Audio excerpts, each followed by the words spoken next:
Phone की आवाज सुनकर सब हैरानी से कभी दक्ष की तरफ देखते तो कभी उसके फोन की तरफ, जैसे उन्होंने कोई अजूबा देख लिया हो।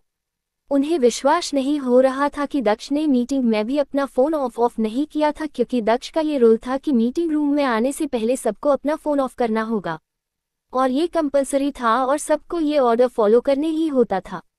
अगर गलती से भी मीटिंग के दौरान किसी का फोन बजा तो समझ लो आज उस आदमी का इस कंपनी में आखिरी दिन है, क्योंकि दक्ष को काम के बीच में डिस्टर्ब बिल्कुल भी पसंद नहीं थी। पर बोलते हैं ना, बॉस तो बॉस होता है, वो रोल बना भी सकता है, उसे तोड़ भी सकता है और उसे कोई कुछ बोल भी नहीं सकते हैं।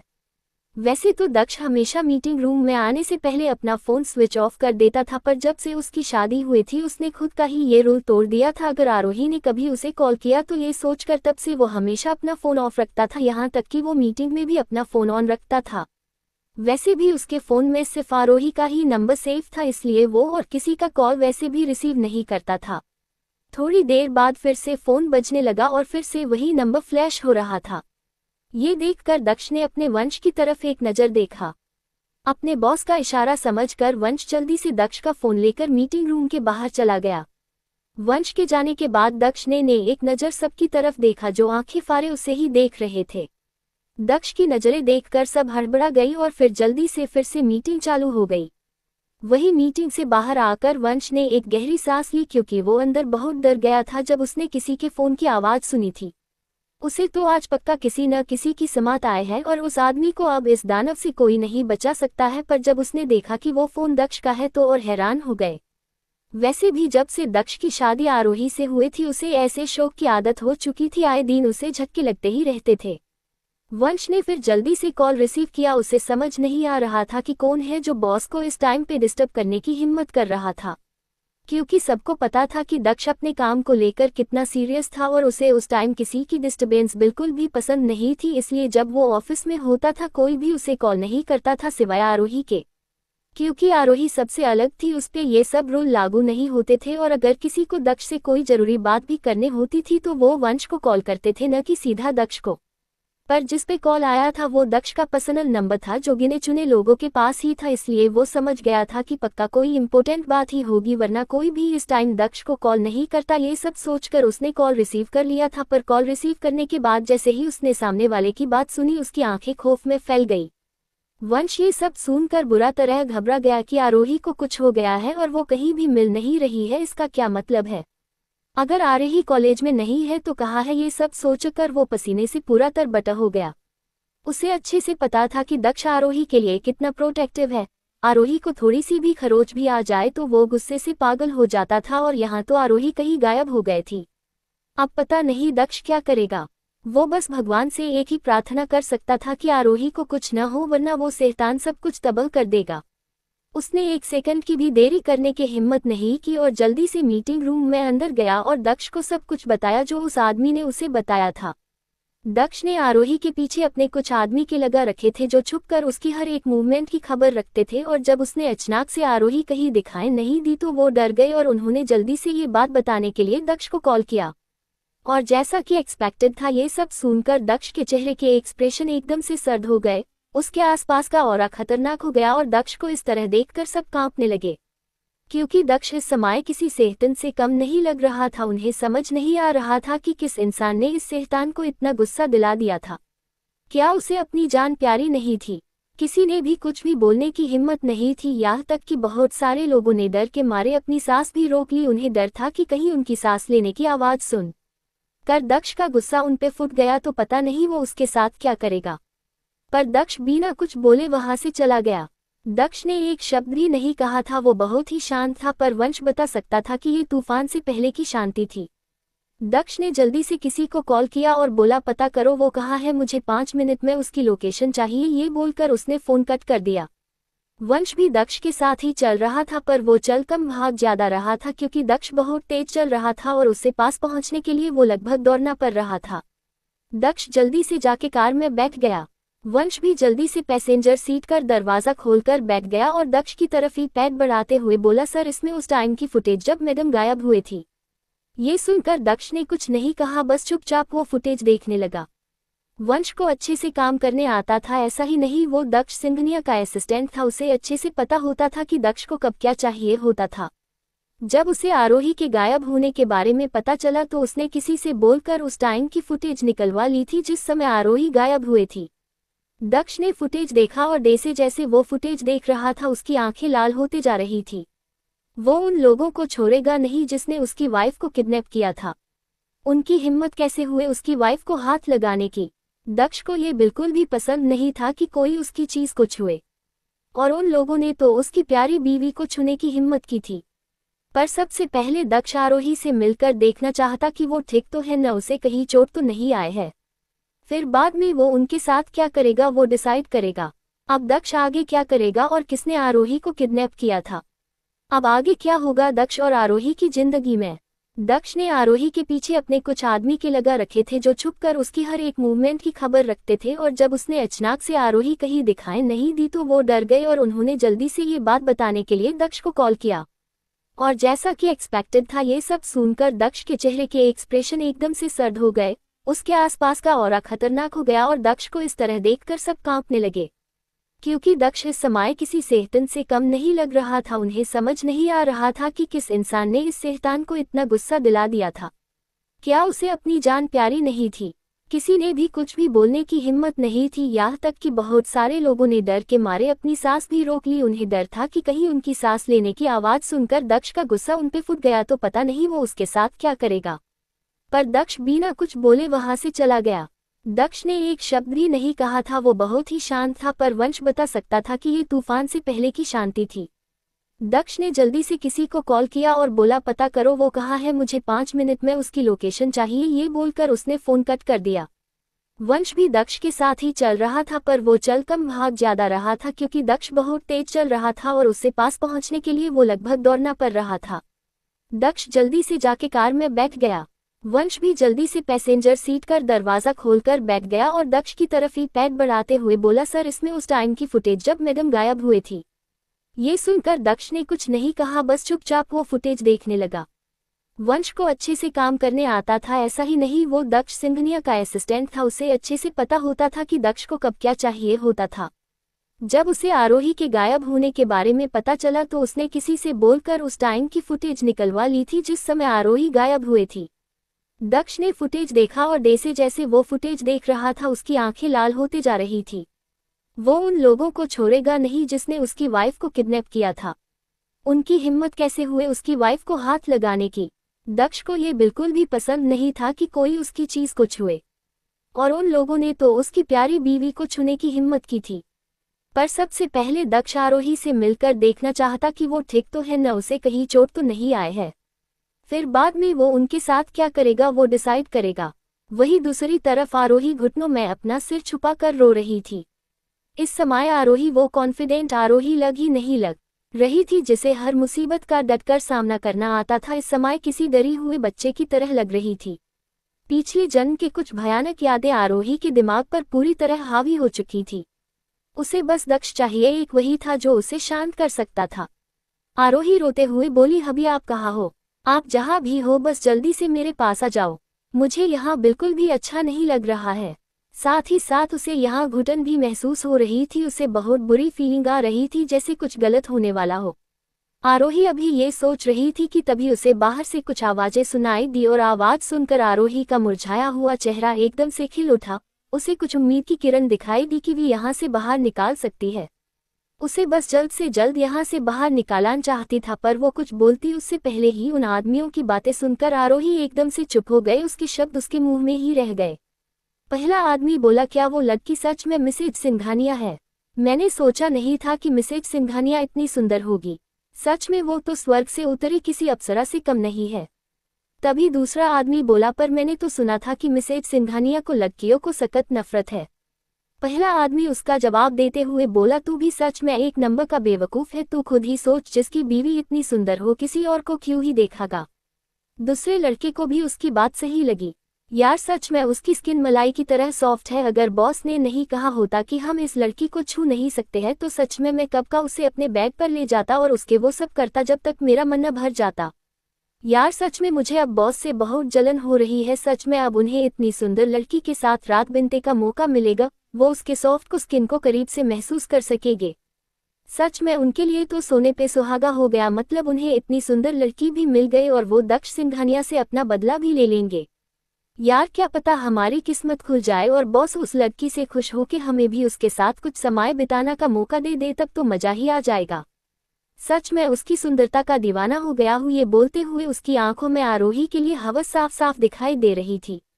तभी पहला आदमी उसकी बात बीच में काटते हुए बोला, ये सब छोड़, मुझे डर लग रहा है कि अगर दक्ष सिंघानिया को इस बारे में पता चला गया कि हमने उसकी बीवी को किडनैप किया है तो पता नहीं वो हमारे साथ क्या करेगा। ये सुनकर तो वो दूसरा आदमी भी डर गया, क्योंकि उन्होंने सुना था दक्ष सिंघानिया बहुत बेरहम है। जो उसके साथ बुरा करता है वो उसे मौत से भी बदतर सजा देता है। और यहाँ तो उन लोगों ने उसकी बीवी को किडनैप कर लिया था, अगर दक्ष को ये पता चलेगा तो वो उनके साथ क्या करेगा। ये सब सोचकर वो डर से कांपने लगा, पर उसने खुद को संभाला और बोला, तू ज्यादा ही सोच रहा है, ऐसा कुछ भी नहीं होगा। बस एक बार बॉस मिसेज सिंघानिया के साथ रात बिता ले, उसके बाद दक्ष सिंघानिया हमारा कुछ भी नहीं बिगाड़ पाएगा।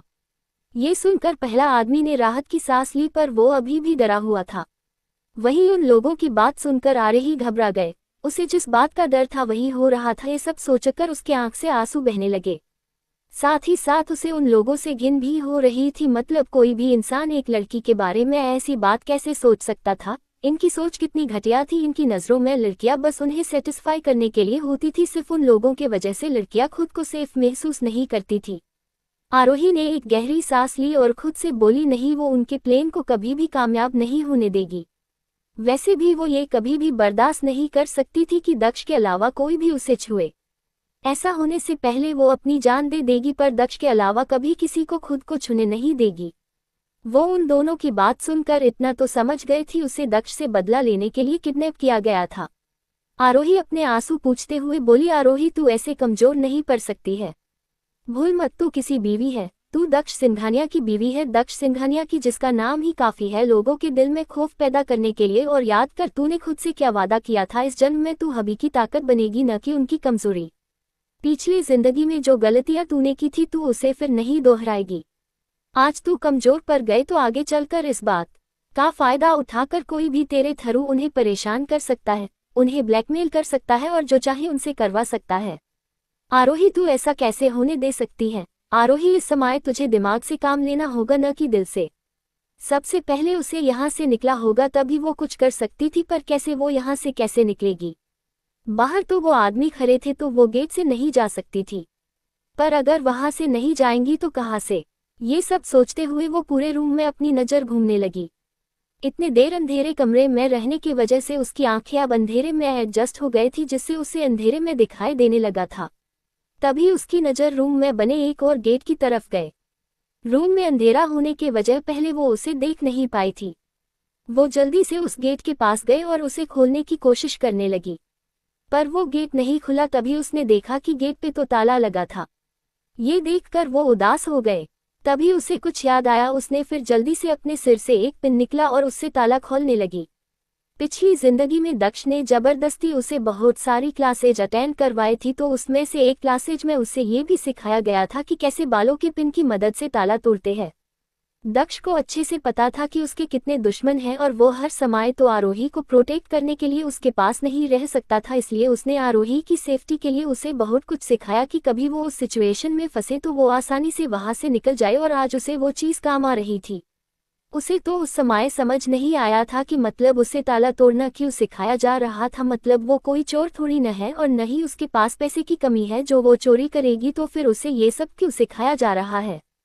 पर उसे अब समझ आया कि ऐसा क्यों था और आज उसे उसका बेनिफिट भी हो रहा था। थोड़ी देर मेहनत करने के बाद ताला खुल गया। ये देख आरोही के चेहरे पे एक बड़ी मुस्कान आ गई। फिर वो जल्दी से गेट खोलकर वहां से भाग गए। आरोही बस भागे जा रही थी। उसे समझ नहीं आ रहा था कि वो कहाँ जा रही है। उसे बस अभी यहाँ से दूर, बहुत दूर जाना था, कैसा न कैसे करके। थोड़ी देर बाद वो रुकी। उसने आसपास देखा तो पाया कि वो जंगल में है और वो उसके बहुत अंदर आ गए हैं। उसे कोई भी दिखाई नहीं दे रहा था। पहले तो उसका ध्यान बस वहां से निकलने में था, इसलिए उसने इस पर ध्यान नहीं दिया कि वो जंगल के बीचों बीच है। ये सब देखकर आरोही घबरा गए। उसे समझ नहीं आया कि उसे अब क्या करना चाहिए। पर वो रुक भी तो नहीं सकती थी क्योंकि वो अभी ज्यादा दूर नहीं आए थी। अगर किसी को पता चल गया कि वो भाग गए हैं तो वो उसे तुरंत पकड़ लेंगे, फिर पता नहीं उसके साथ क्या करे। नहीं, वो ये रिस्क नहीं ले सकती थी। ये सोचकर वो फिर से भागने लगी। वो भाग ही रही थी कि अचानक वो पत्थर से टकराकर गिर गए। गिरते ही आरोही के मुंह से एक दर्द भरी चीख निकल गई। आरोही को बहुत तेज चोट आई थी, उसके घुटने और सिर से खून निकल रहा था। आरोही से जब और बर्दाश्त नहीं हुआ तो वो रोते हुए अभी आप कहाँ हो। वही दूसरी तरफ दक्ष को लगा जैसे आरोही उसे ही पुकार रही है। दक्ष एकदम चिल्लाते हुए बोला, क्या तुम कार चलना भूल गए हो? थोड़ा तेज नहीं चला सकते हो? ये सुनकर ड्राइवर डर गया। वो ऑलरेडी 100 की स्पीड से चला रहा था, अब वो उससे तेज क्या चला सकता है। पर उसने कुछ नहीं कहा क्योंकि अभी बॉस बहुत गुस्से में थे। दक्ष को इतने गुस्से में देखकर सब कौप रहे थे। क्या आरोही उन लोगों से बचकर भाग पाएगी? थोड़ी देर मेहनत करने के बाद ताला खुल गया। ये देख आरोही के चेहरे पे एक बड़ी मुस्कान आ गई। फिर वो जल्दी से गेट खोलकर वहां से भाग गए। आरोही बस भागे जा रही थी, उसे समझ नहीं आ रहा था कि वो कहाँ जा रही है। उसे बस अभी यहाँ से दूर, बहुत दूर जाना था, कैसा न कैसे करके। थोड़ी देर बाद वो रुकी। उसने आसपास देखा तो पाया कि वो जंगल में है और वो उसके बहुत अंदर आ गए हैं। उसे कोई भी दिखाई नहीं दे रहा था। पहले तो उसका ध्यान बस वहां से निकलने में था, इसलिए उसने इस पर ध्यान नहीं दिया कि वो जंगल के बीचों बीच है। ये सब देखकर आरोही घबरा गए। उसे समझ नहीं आया कि उसे अब क्या करना चाहिए। पर वो रुक भी तो नहीं सकती थी क्योंकि वो अभी ज्यादा दूर नहीं आए थी। अगर किसी को पता चल गया कि वो भाग गए हैं तो वो उसे तुरंत पकड़ लेंगे, फिर पता नहीं उसके साथ क्या करे। नहीं, वो ये रिस्क नहीं ले सकती थी। ये सोचकर वो फिर से भागने लगी। वो भाग ही रही थी कि अचानक वो पत्थर से टकराकर गिर गए। गिरते ही आरोही के मुंह से एक दर्द भरी चीख निकल गई। आरोही को बहुत तेज चोट आई थी, उसके घुटने और सिर से खून निकल रहा था। आरोही से जब और बर्दाश्त नहीं हुआ तो वो रोते हुए अभी आप कहाँ हो। वही दूसरी तरफ दक्ष को लगा जैसे आरोही उसे ही पुकार रही है। दक्ष एकदम चिल्लाते हुए बोला, क्या तुम कार चलना भूल गए हो? थोड़ा तेज नहीं चला सकते हो? ये सुनकर ड्राइवर डर गया। वो ऑलरेडी 100 की स्पीड से चला रहा था, अब वो उससे तेज क्या चला सकता है। पर उसने कुछ नहीं कहा क्योंकि अभी बॉस बहुत गुस्से में थे। दक्ष को इतने गुस्से में देखकर सब कौप रहे थे। वही दूसरी तरफ बंगले में एक आदमी की दर्द से चिल्लाने की आवाज सुनाई दे रही थी। वो आवाज इतनी भयानक थी कि कोई भी सुन ले तो उसकी रूह कौप जाए। ये आवाज और किसी की नहीं, संजीव शर्मा की था। पर इतना मार खाने के बाद भी उसके चेहरे पे कोई डर का नामो निशान नहीं था, बल्कि वो पागलों की तरह हंस रहा था। वो इस समय किसी साइको की तरह बिहेव कर रहा था। दक्ष से बदला लेने के चक्कर में वो पूरी तरह पागल हो गया था। वो बस दिन रात दक्ष से अपना बदला लेना के बारे में सोचता रहता था। इसलिए जब उसे पता चला था कि दक्ष की शादी हो गई है तो उसने इस मौके का फायदा उठा आरोही को किडनैप करवा लिया, क्योंकि वो आरोही के थ्रू दक्ष से अपना बदला लेना चाहता था। उसने सोचा था जैसे दक्ष ने उससे उसकी बीवी छीनी थी, वो भी उससे उसकी बीवी छीन लेगा। तब उसे पता चलेगा कि परिवार को खोने का दुख क्या होता है, कैसा लगता है जब आपका प्यार आपसे दूर हो जाता है। क्योंकि उसके हिसाब से दक्ष की वजह से उसकी बीवी और बच्चे उसे छोड़कर चले गए थे, पर उसे ये बात नहीं पता थी कि दक्ष से बदला लेना के चक्कर में उसने कितनी बड़ी भूल कर दी है। और ये भूल उसकी सबसे बड़ी और आखिरी भूल साबित होने वाली थी, क्योंकि उसने दक्ष की सबसे प्यारी चीज उसकी वाइफ को छूने की हिम्मत की थी। दक्ष कुछ भी बद्स कर सकता था, पर आरोही को कोई चोट पहुंचाए वो ये बिल्कुल बद्स नहीं कर सकता था। दक्ष गुस्से से संजीव को लात मारते हुए अपने भयानक आवाज में बोला, तुम्हारी हिम्मत कैसे हुई मेरी बीवी पर अपनी गंदी नजर डालने की? दक्ष के मारते ही संजीव के मुंह से खून निकलने लगा। उसकी हालत बहुत ज्यादा ही बुरी थी, पूरे शरीर पर चोटों के निशान थे और चोटों से पानी की तरह खून निकल रहा था। पर संजीव पर दक्ष के लात का कोई असर नहीं हुआ। वो अपने होठों से खून पोंछते हुए हंसते हुए बोला, मुझे नहीं पता था कि तेरी बीवी इतनी सुंदर है। सच में तेरी बीवी तो सच में पक्का है। मेरा तो मन कर रहा था कि पर वो उसके आगे कुछ बोल पाता। दक्ष ने एक जोरदार मुक्का उसके मुंह पर जड़ दिया। मुक्का मारने के बाद भी वो रुका नहीं, वो उसे मरता रहा। दक्ष को इस तरह देखकर सब बॉडीगार्ड्स बुरी तरीके से डर गए। दक्ष की आंखें इस समय एकदम लाल हो गई थी। इस समय वो बहुत भयानक लग रहा था। उसके आसपास से जानलेवा ऑरा निकल रहा था। वो बस पागलों की तरह उसे मार रहा था। उसके दिमाग में संजीव के बोले उसे शब्द गूंज रहे थे, तेरी बीवी तो पक्का है। मेरा तो मन कर रहा था कि ये सब सोच सोचकर दक्ष का गुस्सा बढ़ता ही जा रहा था। उसकी हिम्मत कैसे हुई आरोही के बारे में ऐसी गंदी बात करने की। दक्ष उसे तब तक मरता रहा जब तक वो बेहोश नहीं हो गया।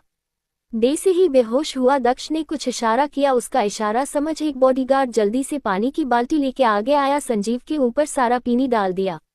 पानी डालते ही संजीव होश में आ गया और उसके होश में आते ही उसके मुंह से एक दर्दनाक चीख निकल गई, क्योंकि पानी में नमक मिला हुआ था और जैसे ही उसकी घाव में नमक का पानी गया उसे अपने पूरे बदन में एक भयानक जलन महसूस हुए।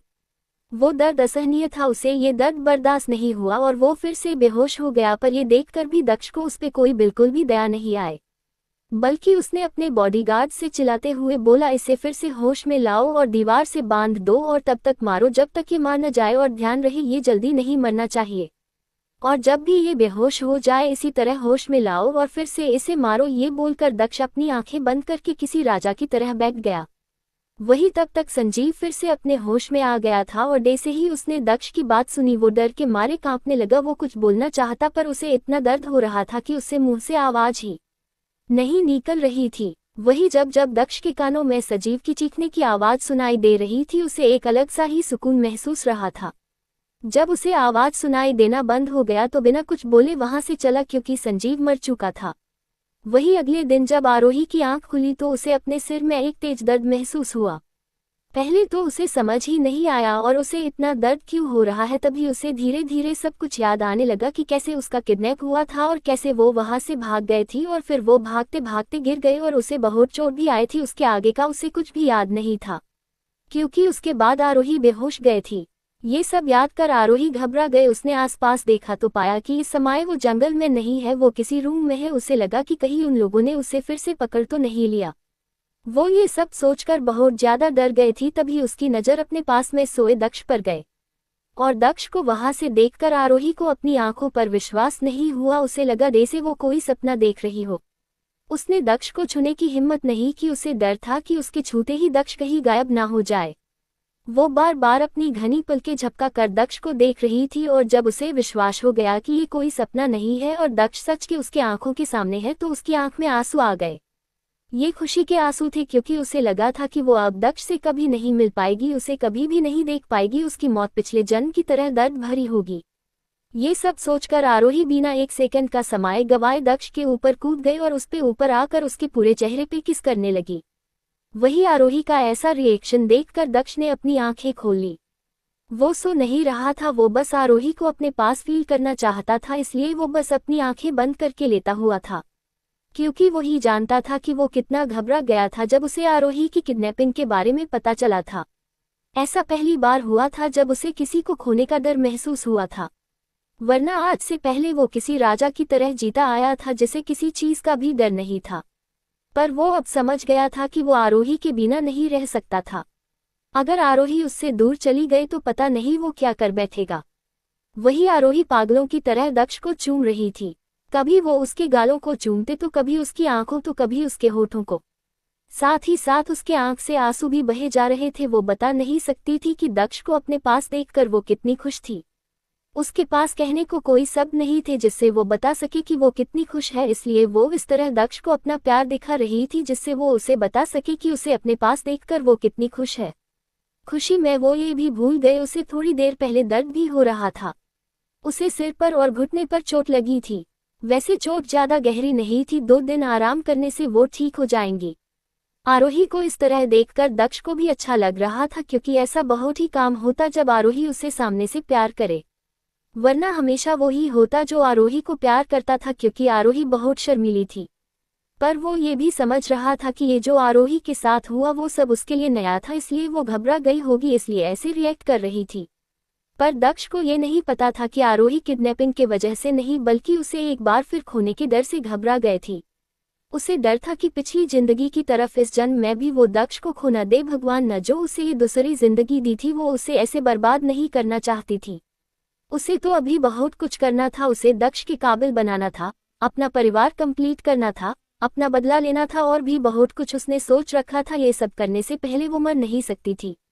वही जब दक्ष को आरोही जंगल में बेहोश मिली थी तो वो ही जानता था कि आरोही को बेहोश देखकर कितना घबरा गया था, क्योंकि उस समय आरोही के माथे और घुटने से खून निकल रहा था। साथ ही साथ उसके कपड़े भी बुरे तरीके से गंदे हो गए थे और कई जगह से फट भी गए थे। तभी दक्ष की नजर आरोही के गले में पहने हुए पेंडेंट की तरफ गए। ये पेंडेंट उसने ही आरोही को दिया था और उससे बोला था कि वो हमेशा इसे हमेशा अपने गले में हमारी शादी की निशानी मानकर पहने, क्योंकि उनकी शादी सीक्रेट थी तो आरोही मंगलसूत्र और सिंदूर नहीं लगती थी। और आरोही ने भी ये बात तुरंत मान ली थी और दक्ष के कहने के हिसाब से वो हमेशा इसे अपने गले में पहनती थी। पर आरोही को नहीं पता था कि ये सिर्फ एक पेंडेंट नहीं था, बल्कि ये एक ट्रैकर था जिसकी मदद से दक्ष कभी भी ये पता कर सकता था कि आरोही इस समय कहाँ है। और इसी की मदद से दक्ष आरोही को इतनी जल्दी ढूंढ पाया था, वरना उसे ये सब पता करने के थोड़ा टाइम लगता। क्योंकि संजीव आरोही को शहर से बाहर किसी जंगल में ले गया था, क्योंकि उसे पता था अगर वो शहर में रहा तो दक्ष उसे जल्द से जल्द ढूंढ लेगा और उसका प्लान खराब हो जाएगा। पर बेचारे को क्या पता था कि दक्ष सिंघानिया हमेशा की तरह उससे एक कदम आगे निकलेगा और उसे इतनी जल्दी पकड़ लेगा। पर बोलते हैं न, जब किस्मत खराब हो तो आप कितना भी बड़ा प्लान बने ले वो फेल हो ही जाता है। अब आगे क्या होगा दक्ष और आरोही की जिंदगी में? वही दूसरी तरफ आर्या ने एक नज़र रुद्रम की तरफ देखा और फिर दहाड़े मारकर रोने लगी। वही आर्या को इस तरह अचानक रोता देख रुद्रम हैरान हो गया। अभी थोड़ी देर पहले कैसे काली माता बनी हुई थी और अब देखो कैसे छोटे बच्चों की तरफ रो रही है। रुद्रम अपनी आंखें बड़ी बड़ी करके आर्या को देख रहा था। वो आर्या का ये नया रूप देखकर हैरान था। वो आज कुछ ज्यादा ही अजीब बिहेव कर रही थी। उसके सामने खड़ी ये आर्या वो आर्या थी ही नहीं जिसे वो जानता था, वो एक नई लड़की ही बन गई थी। पहले वाली आर्या डरी सहमी थी, उसकी हर बात मानने वालों थी, और अभी जो आर्या उसके सामने खड़ी थी वो कॉन्फिडेंट थी, अपने लिए लड़ना जानती थी। रुद्रम से जब बर्दाश्त नहीं हुआ तो वो आर्या के पास जाते हुए बोला, अब मैंने क्या दिया, तुम इस तरह क्यों हो रही हो? मैंने तो अभी कुछ नहीं, बल्कि तुमने मुझे मारा। दूर दूर रहिए आप मुझसे, गलती से भी पास मत आएगा वरना अच्छा नहीं होगा। आप बहुत ही बुरे इंसान हो बहुत। आर्या रोते हुए रुद्रम को अपने पास आने से रोकते हुए बोली।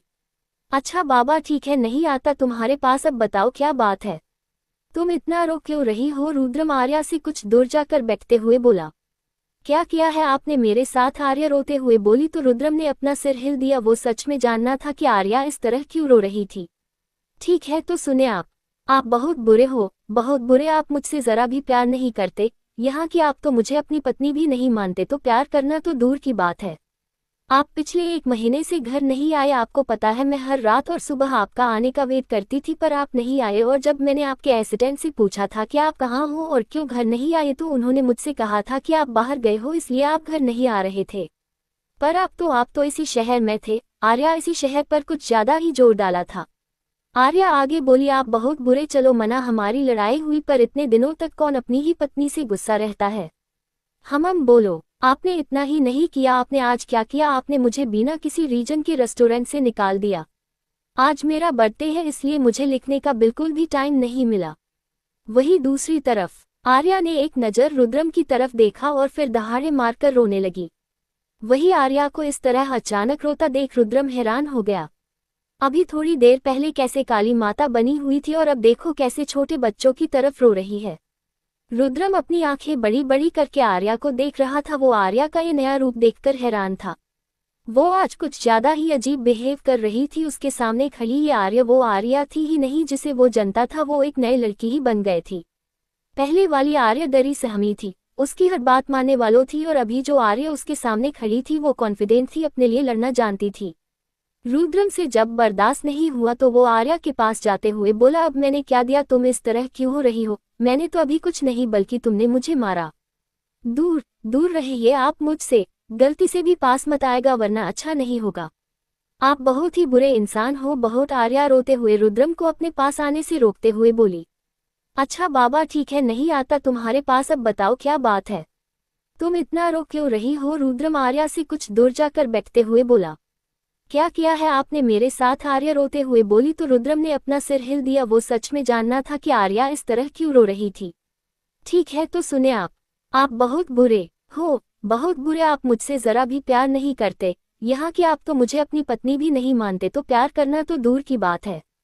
आप पिछले 1 महीने से घर नहीं आए, आपको पता है मैं हर रात और सुबह आपका आने का वेट करती थी पर आप नहीं आए। और जब मैंने आपके असिस्टेंट से पूछा था कि आप कहाँ हो और क्यों घर नहीं आए तो उन्होंने मुझसे कहा था कि आप बाहर गए हो इसलिए आप घर नहीं आ रहे थे। पर आप तो इसी शहर में थे। आर्या इसी शहर पर कुछ ज्यादा ही जोर डाला था। आर्या आगे बोली, आप बहुत बुरे। चलो मना, हमारी लड़ाई हुई पर इतने दिनों तक कौन अपनी ही पत्नी से गुस्सा रहता है? हमम बोलो, आपने इतना ही नहीं किया, आपने आज क्या किया, आपने मुझे बिना किसी रीजन के रेस्टोरेंट से निकाल दिया। आज मेरा बर्थडे है इसलिए मुझे लिखने का बिल्कुल भी टाइम नहीं मिला। वही दूसरी तरफ आर्या ने एक नज़र रुद्रम की तरफ देखा और फिर दहाड़े मारकर रोने लगी। वही आर्या को इस तरह अचानक रोता देख रुद्रम हैरान हो गया। अभी थोड़ी देर पहले कैसे काली माता बनी हुई थी और अब देखो कैसे छोटे बच्चों की तरफ रो रही है। रुद्रम अपनी आंखें बड़ी बड़ी करके आर्या को देख रहा था। वो आर्या का ये नया रूप देखकर हैरान था। वो आज कुछ ज्यादा ही अजीब बिहेव कर रही थी। उसके सामने खड़ी ये आर्या वो आर्या थी ही नहीं जिसे वो जानता था। वो एक नई लड़की ही बन गई थी। पहले वाली आर्या डरी सहमी थी, उसकी हर बात मानने वालों थी, और अभी जो आर्या उसके सामने खड़ी थी वो कॉन्फिडेंट थी, अपने लिए लड़ना जानती थी। रुद्रम से जब बर्दाश्त नहीं हुआ तो वो आर्या के पास जाते हुए बोला, अब मैंने क्या दिया, तुम इस तरह क्यों हो रही हो? मैंने तो अभी कुछ नहीं, बल्कि तुमने मुझे मारा। दूर दूर रहिए आप मुझसे, गलती से भी पास मत आएगा वरना अच्छा नहीं होगा। आप बहुत ही बुरे इंसान हो बहुत। आर्या रोते हुए रुद्रम को अपने पास आने से रोकते हुए बोली। अच्छा बाबा ठीक है, नहीं आता तुम्हारे पास, अब बताओ क्या बात है, तुम इतना रो क्यों रही हो? रुद्रम आर्या से कुछ दूर जाकर बैठते हुए बोला। क्या किया है आपने मेरे साथ? आर्या रोते हुए बोली तो रुद्रम ने अपना सिर हिल दिया। वो सच में जानना था कि आर्या इस तरह क्यों रो रही थी। ठीक है तो सुने आप बहुत बुरे हो, बहुत बुरे। आप मुझसे जरा भी प्यार नहीं करते, यहाँ की आप तो मुझे अपनी पत्नी भी नहीं मानते, तो प्यार करना तो दूर की बात है। आप पिछले 1 महीने से घर नहीं आए, आपको पता है मैं हर रात और सुबह आपका आने का वेट करती थी पर आप नहीं आए। और जब मैंने आपके असिस्टेंट से पूछा था कि आप कहाँ हो और क्यों घर नहीं आए तो उन्होंने मुझसे कहा था कि आप बाहर गए हो इसलिए आप घर नहीं आ रहे थे। पर आप तो इसी शहर में थे। आर्या इसी शहर पर कुछ ज्यादा ही जोर डाला था। आर्या आगे बोली, आप बहुत बुरे। चलो मना हमारी लड़ाई हुई पर इतने दिनों तक कौन अपनी ही पत्नी से गुस्सा रहता है? हमम बोलो, आपने इतना ही नहीं किया, आपने आज क्या किया, आपने मुझे बिना किसी रीजन के रेस्टोरेंट से निकाल दिया। वही दूसरी तरफ आर्या ने एक नज़र रुद्रम की तरफ देखा और फिर दहाड़े मारकर रोने लगी। वही आर्या को इस तरह अचानक रोता देख रुद्रम हैरान हो गया। अभी थोड़ी देर पहले कैसे काली माता बनी हुई थी और अब देखो कैसे छोटे बच्चों की तरफ रो रही है। रुद्रम अपनी आंखें बड़ी बड़ी करके आर्या को देख रहा था। वो आर्या का ये नया रूप देखकर हैरान था। वो आज कुछ ज्यादा ही अजीब बिहेव कर रही थी। उसके सामने खड़ी ये आर्या वो आर्या थी ही नहीं जिसे वो जानता था। वो एक नई लड़की ही बन गई थी। पहले वाली आर्या डरी सहमी थी, उसकी हर बात मानने वालों थी, और अभी जो आर्या उसके सामने खड़ी थी वो कॉन्फिडेंट थी, अपने लिए लड़ना जानती थी। रुद्रम से जब बर्दाश्त नहीं हुआ तो वो आर्या के पास जाते हुए बोला, अब मैंने क्या दिया, तुम इस तरह क्यों हो रही हो? मैंने तो अभी कुछ नहीं, बल्कि तुमने मुझे मारा। दूर दूर रहिए आप मुझसे, गलती से भी पास मत आएगा वरना अच्छा नहीं होगा। आप बहुत ही बुरे इंसान हो बहुत। आर्या रोते हुए रुद्रम को अपने पास आने से रोकते हुए बोली। अच्छा बाबा ठीक है, नहीं आता तुम्हारे पास, अब बताओ क्या बात है, तुम इतना रो क्यों रही हो? रुद्रम आर्या से कुछ दूर जाकर बैठते हुए बोला। क्या किया है आपने मेरे साथ? आर्या रोते हुए बोली तो रुद्रम ने अपना सिर हिल दिया। वो सच में जानना था कि आर्या इस तरह क्यों रो रही थी। ठीक है तो सुने आप बहुत बुरे हो, बहुत बुरे। आप मुझसे जरा भी प्यार नहीं करते, यहाँ की आप तो मुझे अपनी पत्नी भी नहीं मानते, तो प्यार करना तो दूर की बात है।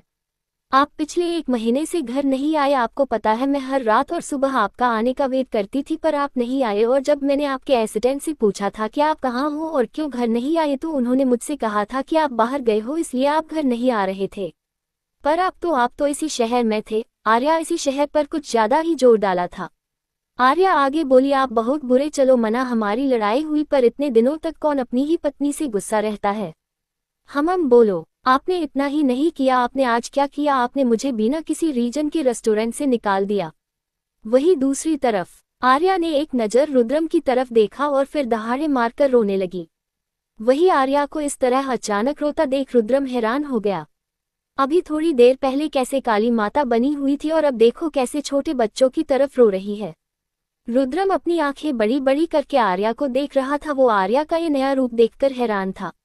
वो आज कुछ ज्यादा ही अजीब बिहेव कर रही थी। उसके सामने खड़ी ये आर्या वो आर्या थी ही नहीं जिसे वो जानता था। वो एक नई लड़की ही बन गई थी। पहले वाली आर्या डरी सहमी थी, उसकी हर बात मानने वालों थी, और अभी जो आर्या उसके सामने खड़ी थी वो कॉन्फिडेंट थी, अपने लिए लड़ना जानती थी।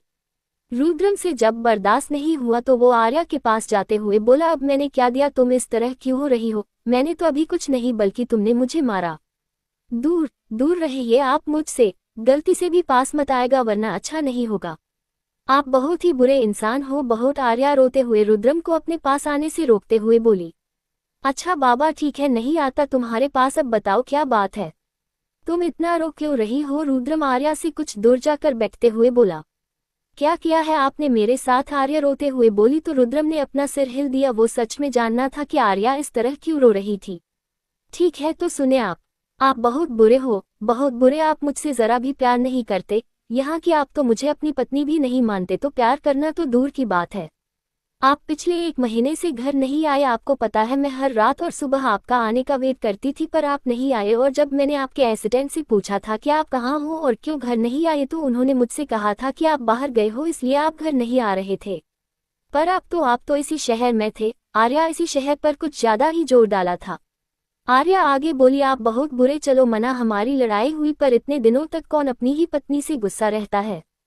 हम बोलो, आपने इतना ही नहीं किया, आपने आज क्या किया? आपने मुझे बिना किसी रीजन के रेस्टोरेंट से निकाल दिया। आरोही को इस तरह देखकर दक्ष को भी अच्छा लग रहा था क्योंकि ऐसा बहुत ही काम होता जब आरोही उसे सामने से प्यार करे, वरना हमेशा वो ही होता जो आरोही को प्यार करता था क्योंकि आरोही बहुत शर्मीली थी।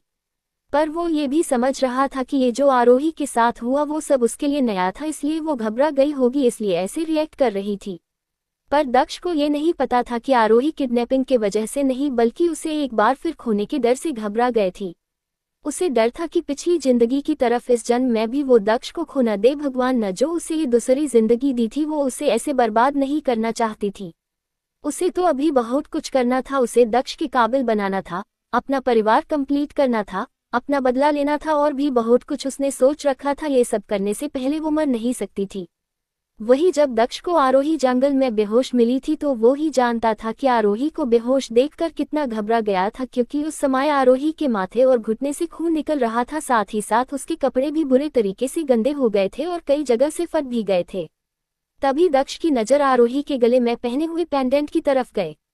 ये पेंडेंट उसने ही आरोही को दिया था और उससे बोला था कि वो इसे हमेशा अपने गले में हमारी शादी की निशानी मानकर पहने क्योंकि उनकी शादी सीक्रेट थी तो आरोही मंगलसूत्र और सिंदूर नहीं लगती थी।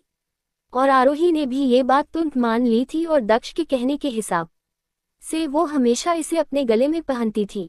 पर आरोही को नहीं पता था कि ये सिर्फ एक पेंडेंट नहीं था बल्कि ये एक ट्रैकर था जिसकी मदद से दक्ष कभी भी ये पता कर सकता था कि आरोही इस समय कहाँ है। और इसी की मदद से दक्ष आरोही को इतनी जल्दी ढूंढ पाया था, वरना उसे ये सब पता करने के थोड़ा टाइम लगता क्योंकि संजीव आरोही को शहर से बाहर किसी जंगल में ले गया था क्योंकि उसे पता था अगर वो शहर में रहा तो दक्ष उसे जल्द से जल्द ढूंढ लेगा और उसका प्लान खराब हो जाएगा। पर बेचारे को क्या पता था कि दक्ष सिंघानिया हमेशा की तरह उससे एक कदम आगे निकलेगा और उसे इतनी जल्दी पकड़ लेगा। पर बोलते हैं न, जब किस्मत खराब हो तो आप कितना भी बड़ा प्लान बने ले वो फेल हो ही जाता है। दक्ष ने आरोही की तरफ देखा जो उसे ही अपनी आंसू भरी आंखों से देख रही थी। आरोही को इस तरह रोता देख दक्ष को बिल्कुल भी अच्छा नहीं हुआ। दक्ष आरोही को उसकी कमर से पकड़ अपने बेहद करीब करते हुए उसकी दोनों आंखों को बारी बारी चूमते हुए बोला, वाइफी डोंट क्राई। तुम्हें पता है मुझे तुम्हारी ये नीली आंखों में आंसू बिल्कुल भी पसंद नहीं है। तुम मुझे हंसते और मुस्कुराते हुए अच्छी लगती हो न कि रोते हुए। ये सुनकर आरोही के मुरझाए हुए चेहरे पे एक स्माइल आ गई और उसने जल्दी से अपने छोटे छोटे हाथों से अपने आंसू पोंछ लिए क्योंकि वो बात अच्छे से जानती थी कि दक्ष को उसके आंख में आंसू बिल्कुल भी पसंद नहीं थे और वो कई बार इस बात का फायदा भी उठाती थी। उसे अगर कभी भी कोई चीज़ दक्ष से मनवानी होती थी तो वो जल्दी से अपने आंख में नकली आंसू ले आती थी जिससे दक्ष जल्दी उसकी बात मान जाता था। ये जानते हुए भी ते सब बस उसका नाटक है अपना काम निकलने का, पर फिर भी दक्ष आसानी से मान जाता था। ये सब देखकर आरोही को बहुत अच्छा लगता था।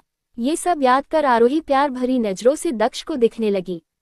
आरोही की नजरों में अपने लिए प्यार देखकर दक्ष से बस नहीं हुआ और उसने आरोही को किस कर लिया। वो बहुत ही पैशनेट तरीके से उसे किस कर रहा था। ऐसी ही बहुत देर तक पैशनेट किस करने के बाद दक्ष उसके होठों को बुरी तरीके से सक करने लगा। उसके इस तरह करने से आरोही की पकड़ दक्ष पर कस गए। दक्ष अपनी जीभ से आरोही के मुंह खोलने की कोशिश कर रहा था क्योंकि वो आरोही के मुंह का स्वाद लेना चाहता था जिसके लिए वो जाने कब से तरस रहा था, पर आरोही ने कसकर अपना मुंह बंद कर रखा था जिससे दक्ष उसका मुंह नहीं खोल पा रहा था। ये देखकर दक्ष ने आरोही की तरफ देखा जो उसे ही अपनी नीली आंखों से देख रही थी। दक्ष ने उसे इशारे से उसे अपना मुंह खोलने को कहा और दक्ष का इशारा समझ आरोही ने तुरंत अपना मुंह खोल दिया। वैसे भी उसे अभी दक्ष के प्यार की बहुत जरूरत थी। भले ही दक्ष उसके करीब था पर उसका दिल अभी भी जोरों से धड़क था। वो दक्ष को एक बार फिर खोने के डर से बहुत ज्यादा घबरा गए थी। आरोही ने जैसे ही अपना मुंह खोला, दक्ष अपनी जीभ आरोही के मुंह में ले गया और अपने जीभ से उसके पूरे मुंह को एक्सप्लोर करने लगा। एक्सप्लोर करने के बाद वो किसी लॉलीपॉप की तरह उसकी जीभ को चूसने लगा। ऐसे ही 20 मिनट से दक्ष लगातार आरोही को किस कर रहा था और उसे देखकर ऐसा लग भी नहीं रहा था कि उसका आरोही को छोड़ने का कोई इरादा है। पर अब आरोही को सांस लेने में प्रॉब्लम होने लगी थी। सांस की कमी होने के वजह से उसका पूरा चेहरा लाल हो गया था। ये देखकर दक्ष ने एक आखिरी स्मोच के साथ आरोही को छोड़ दिया और दक्ष के छोड़ते ही आरोही जोर जोर से सांस लेने लगी। पर दक्ष यही नहीं रुका। उसके होठों को छोड़ते ही दक्ष उसकी गर्दन पर किस करने लगा। पर आज कुछ तो अलग था, क्योंकि आज से पहले जब भी दक्ष उसके करीब आता था तो आरोही घबरा जाती थी और उसकी बॉडी स्टिफ हो जाती थी। ऐसा क्यों होता था आरोही को नहीं पता था, पर आज ऐसा कुछ भी नहीं हुआ था और दक्ष ने भी बात नोटिस कर ली थी और ये सब देखकर वो बहुत खुश था। आरोही ने जब से उन आदमियों के मुंह से अपने बारे में गंदी बातें सुनी थी तो वो घबरा गई थी कि दक्ष के अलावा भी कोई उसे छू सकता है।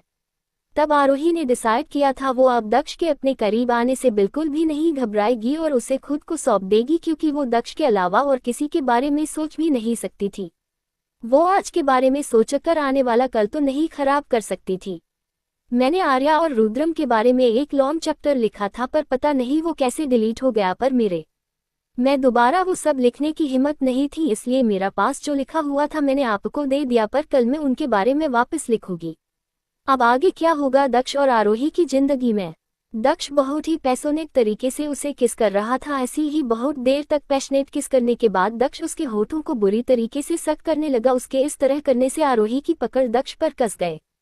दक्ष अपनी जीभ से आरोही के मुंह खोलने की कोशिश कर रहा था, क्योंकि वो आरोही के मुंह का स्वाद लेना चाहता था, जिसके लिए वो जाने कब से तरस रहा था। पर आरोही ने कसकर अपना मुंह बंद कर रखा था, जिससे दक्ष उसका मुंह नहीं खोल पा रहा था। ये देखकर दक्ष ने आरोही की तरफ देखा जो उसे ही अपनी नीली आंखों से देख रही थी।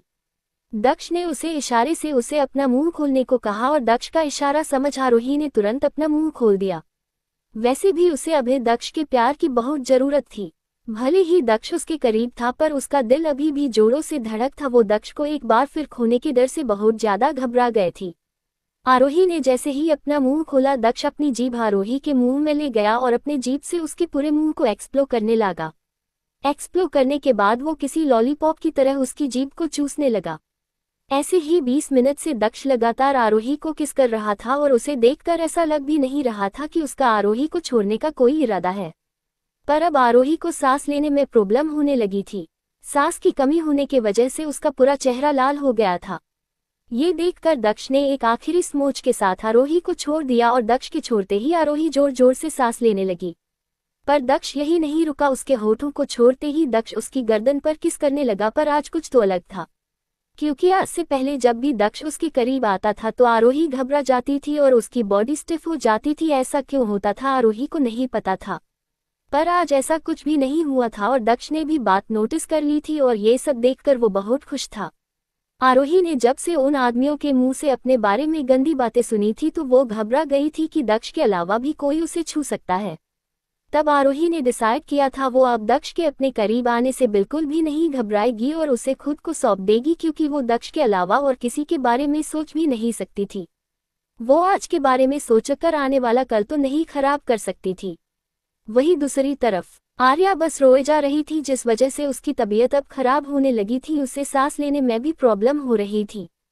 वही आर्या को इस तरह देखकर रुद्रम एकदम से घबरा गया और उसे शांत करवाने की कोशिश हुए बोला, आर्या चुप हो जाए वरना तुम्हारी तबीयत खराब हो जाएगा। वही रुद्रम को इस तरह खुद की चिंता करता देखा उसका गुस्सा और बढ़ गया।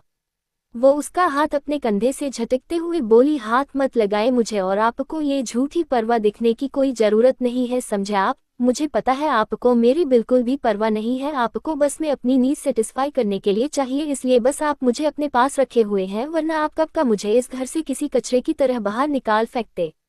वैसे भी आपकी नजरों में तो एक बच्चू औरत हूँ जिसका काम बस बेड पर मर्दों को खुश करना है। मुझे लगा था कि आप बदल गए हैं, पर मैं ही पागल थी। आप कभी नहीं बदल सकते हैं। आप कल भी वैसे थे और आज भी वैसे ही है। आपकी नज़रों में मेरी कोई वैल्यू नहीं है। अगर ऐसा ना होता तो आप मुझे कभी भी इस तरह बिना किसी वजह रेस्टोरेंट से धक्के मारकर नहीं निकलते। लेकिन अच्छा हुआ आपने ऐसा किया। आपने आज मेरी औकात दिखा दी। सच में आपके सामने मैं कुछ भी नहीं हूँ। मैंने सोच भी कैसे लिया आपको मुझ जैसी लड़की से कभी प्यार हो सकता है।